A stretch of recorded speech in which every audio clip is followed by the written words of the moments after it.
Hey everyone, today I'm going to talk to you about a subject that's a little bit more sad and serious than what I usually cover, but I think it's important that everyone have this information for those cases where they really need it. So I'm going to tell you about euthanasia for your fish and what method I recommend and why. So there are a lot of opinions, first of all, about when is the right time to euthanize your fish.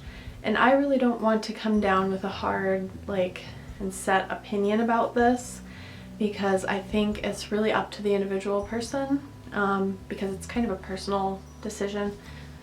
But generally, if your fish is acting well and eating fine and it just has something like ick or something, something that's fairly easy to treat, you definitely don't want to rush out and euthanize it right away, because there are easy things you can do to help it that will probably work, and the fish will probably have a long, healthy life after having ick. It's not a very, very serious thing. There are cases of ick, though, that can be extremely progressed, and the fish is very lethargic, not moving at all, breathing heavily, covered in ick, just looks like it's on death's door. Maybe in that circumstance I can see why euthanasia would be considered. So, it really just depends on the circumstance. It depends on how much pain and suffering the fish is in, how long the fish has been in pain and suffering. Yeah, and it's really just kind of a personal choice that needs to be made.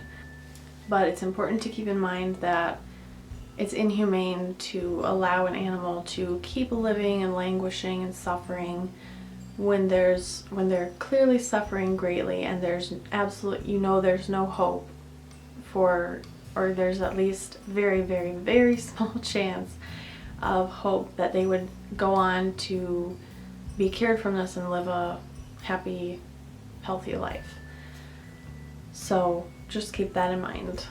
There are a lot of different methods that people promote and use to euthanize a fish, and there are a lot that I definitely wouldn't recommend whatsoever. The one that is the absolute worst, please never ever do this, is flushing your fish down the toilet, especially if it's still alive.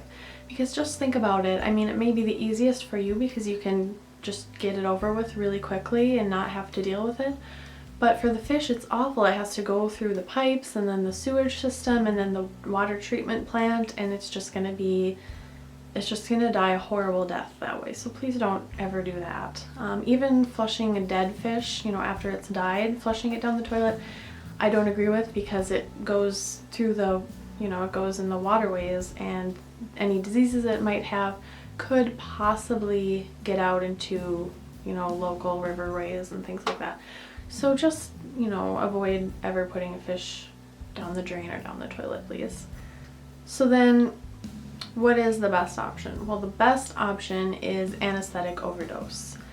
And for this, you can use Quell. It's a product designed specifically for aquatic animals to euthanize them.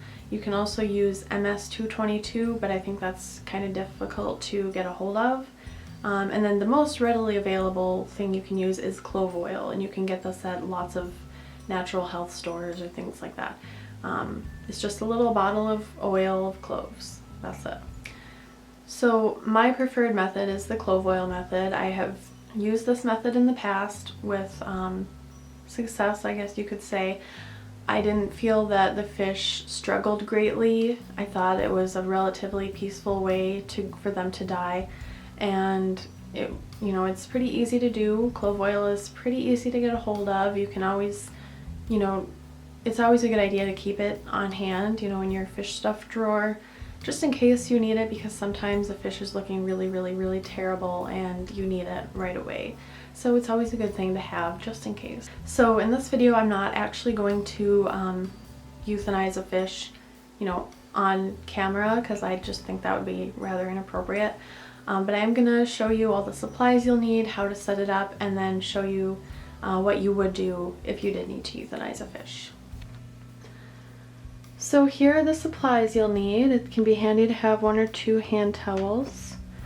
And then you'll need a container that's large enough to comfortably fit the fish and allow it to move around. You don't want it to be cramped and uncomfortable in the container. Then you'll want to have an air pump with some airline tubing and an air stone, and you're just going to put that in the container to keep the clove oil well dispersed in the container while the fish is being euthanized. Then you'll also need some kind of small container. I just use a baby food jar to mix up the clove oil in. And then here's the clove oil. So it just comes in a little container like this. And there are different brands, but I found this one at a natural food store. And I also usually have a small plastic bag that's big enough for the fish to fit in for after the euthanasia is over. Alright, so sorry for the noise. The air pump I'm using is one of my spare ones, and it's kind of a rattly one, so if you can hear a buzzing noise, that's what that is. So I plugged in the air pump and I filled up the container with water. You'd want to use dechlorinated water, obviously, and I think it's best just to use tank water. So just fill it up with tank water and put your air stone in the corner there. And then take your small container and fill it up about halfway. And I like to use a lot of clove oil because I don't want it to not be enough, and then for the euthanasia to take longer than it needs to, because I just want it to be over quickly so the fish doesn't, suffer with it or anything. So I don't know, you can add anywhere from like 7 to 11 drops to start with.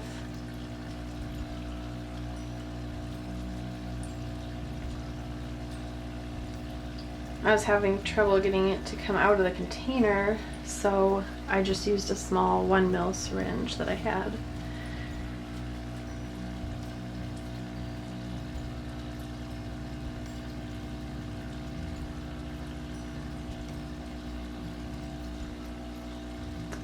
And I just added 8 drops. So then you're gonna cap this container. And then, I'm not sure how well you can see this, but the oil does not want to mix with the water. It kind of stays separated. So you're going to need to shake this really well until it looks kind of cloudy and milky, and it's all dispersed really well. So this is how it should look when it's all shaken up. Really cloudy, and mine's sort of a yellow-green color as well. Alright, and then you can just add this in. Oh, actually what you would do right now before you add this in is put the fish in here. So you'd get your fish, transport it safely, of course, and then gently, grab it like this and put it in here. And then you would add the clove oil mixture, and try not to pour it right on top of the fish. Just try to disperse it evenly like that. Then you'll want to wait for about 10 minutes. So now your clove oil is in there and your fish is also, and your fish may show very slight discomfort at first. Sometimes they open and close their mouths rapidly because they notice something in the water that's not usually there. Usually they're quite good about it, it's fairly peaceful. So I would just wait for 10 minutes. After a couple of minutes, you'll start to see their breathing slow way down, and they'll probably flip over onto their side. And after 5 minutes or so, the only movement you'll see is maybe their eyes will move around every now and then. But within 10 minutes, I would say you shouldn't be seeing any movement or any sign of life whatsoever. You should see no more gill movements, no more eye movements, no fin movements, nothing. And after you know for sure you haven't seen any movements for at least 5 minutes, I would still leave the fish in here for another 10 minutes, just because I want to make sure. And then once it's done and your fish has passed away, you can just get your baggie. You don't really need to wear gloves, but if you don't want to get the smell of the clove oil on your hands, you can wear gloves to pick up the fish and just place it in here. And you can bury it if you want to. I usually just bring it outside to the garbage. But a lot of people like to bury their fish under a plant or something like that, and that's really sweet. So if that's something you want to do, then by all means, go ahead. Alright guys, so I hope that helps you to have the information you need in case you ever do come across a situation where you have to euthanize a fish. Obviously, this is something that none of us want to ever have to do, but if you do come across a situation where you need to euthanize your fish, I think it's really important for you to have the information you need to do so humanely. So that's why I made this video. And so thank you for watching, guys. I hope this helped, and look for more videos from me in the future. Okay, bye guys.